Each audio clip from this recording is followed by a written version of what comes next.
All right, everybody, welcome aboard here, Sports Talk Nation. Michael Cohen here with you, and we got to talk about some baseball because the New York Mets making some news today.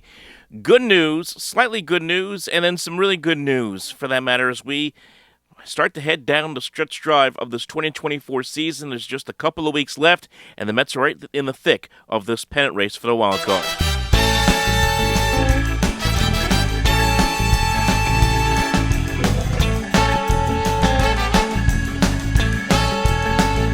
So obviously the big news that starts our day, obviously with the Mets coming away with a 2-1 win at the end of the day anyway. We'll get into more of that in a minute, but the bigger news is the health of Francisco Lindor, because over the weekend, let's just be honest, it was not a great weekend out there in Philadelphia for the Mets. It started off great, looked great on Friday when the Mets were up 11-0. It ended up winning 11-3. But in that game, Lindor came up limp while going into second base with a lower back injury that bothered him the rest of the night. Came out of that game on Friday, didn't play on Saturday, and then tried to play Sunday and didn't last more than an inning.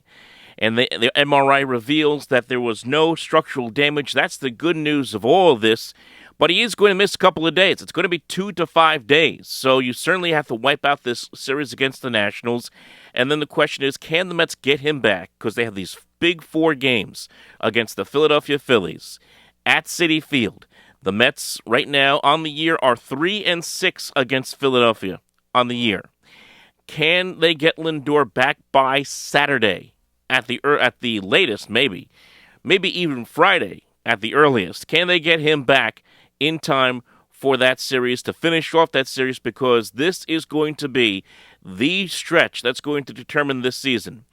The Mets winning their game tonight 2-1 over the Washington Nationals. Starling Marte, the star of the show, obviously, as he gets the RBI base hit in the 10th inning as the Mets win in walk-off fashion. Their 11th walk-off win this season.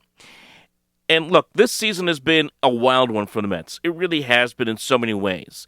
It started off terribly. Started 0-5, then got on a roll, started wins, played better, win some games, got themselves back into the thick of things, and then started to fall apart again. And that's when the miracle of June happened, right? And we had that great run, Grimace.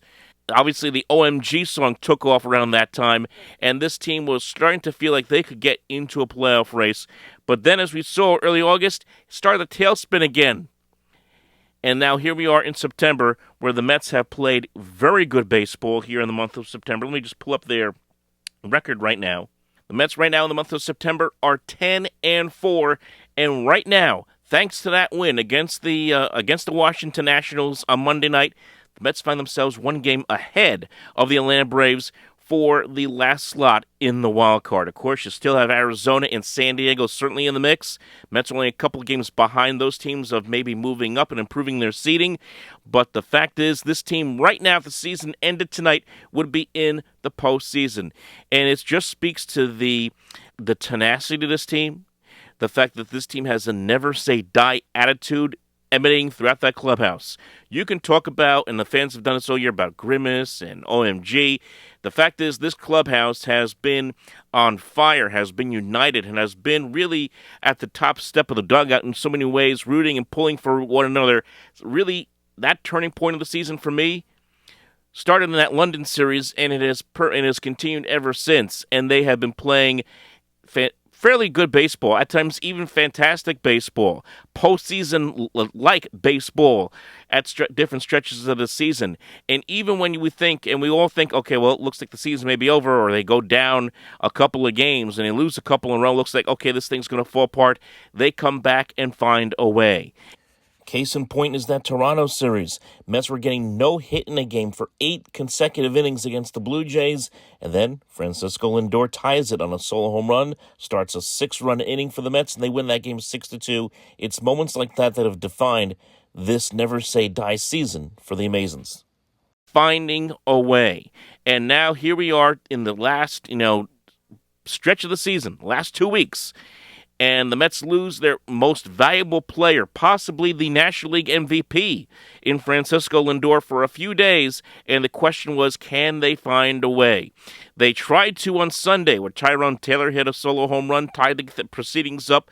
Mets just couldn't push across that extra run, ended up losing 2-1 Sunday, but on Monday they had enough gas in the tank to pull out the victory. And look, it's always next man up with this team. I think that's really what's most impressive about this Mets club more than anything else is it's always next man up. Whether it be a Jesse Winker who comes in here via trade, starts to play very well about a week into his time here with the Mets, started to be a major contributor. Whether it be Jose Iglesias, who since the month of June has been an incredible contributor and a leader in this clubhouse, a clutch player on not just on the offensive side but also defensively. Mark Vientos, who has become a very, very strong part of this team's future moving down the road. And now you see here the Mets bringing up Luis Angel Acuna. Finally, in the last couple of days, we get a chance to see what this young guy can do, especially with Lindor hurt. And he's played pretty solid defense so far. So it's always next man up with these New York Mets, and they just find ways to win. And so here we are now with 12 games to go in the season. And can this team get the job done? Again, let's take a look at that schedule. We all know what's coming up here for the Mets. We know that they got to finish the series against the Nationals. They have the Phillies after that, then the Braves, then the Milwaukee Brewers. What about Atlanta? They do not have an easy stretch here, does Atlanta, because they're right now in the middle of a series against the LA Dodgers. The Dodgers are trying to wrap up the NL West as we speak, and they just clobbered the Braves on Monday night 9-0. In fact, they lost the last two games of that series to the Dodgers, so they're done with them. But now they get the Reds. They got to go out to Cincinnati, go out to Miami. Then they get the Mets and the Kansas City Royals coming down to Atlanta. That series, Mets at Braves, it's going to be huge. Mets at Braves, September 24th to the 26th is going to be bonkers. That is going to be the series. Those three games could determine who gets the wild card, who gets that last playoff spot. And based on what we've seen from the Mets this year, who's to say they can't be that team? Who's to say they can't go down to Atlanta? Granted, it's not Turner Field. It's not the House of Horrors that the Mets have been used to in many years past. Well, who's to say the Mets can't go down there with the way things are going this season and find a way to take 2 out of 3? That's going to be a tremendous series. And right now, the Mets would be on line to pitch Quintana, Severino, and Peterson, who unbelievably, the two of those guys, Severino and Peterson, have been two of the more consistent pitchers, along with Shomania, in this Mets rotation. So buckle up, folks. It's going to get very, very intense over the next several days here for this New York Mets team as they try to find a way to get into the postseason with, and at times now, without their most valuable player in Francisco Lindor. I think it's also going to be really a fascinating opportunity for a couple of Mets hitters who, let's just say, haven't exactly been scintillating at times this year. And that's obviously with the two guys I'm talking about, Pete Alonso, Brandon Nimmo. This is their opportunity to really do something big. Both had quiet nights on Monday night. Nimmo did have a flyout as he just got underneath the pitch against the Nationals on Monday. But those two guys, look, they have both struggled this year. Nimmo's hitting .227, Alonso's hitting .241. But outside of Lindor, if you're looking for star power to step up in a big way, those are the two guys that have to step up for the Mets right now in the next couple of days. And then you also factor in J.D. Martinez. You factor in guys like Bader and Vientos. And these are guys who have done the job at different points.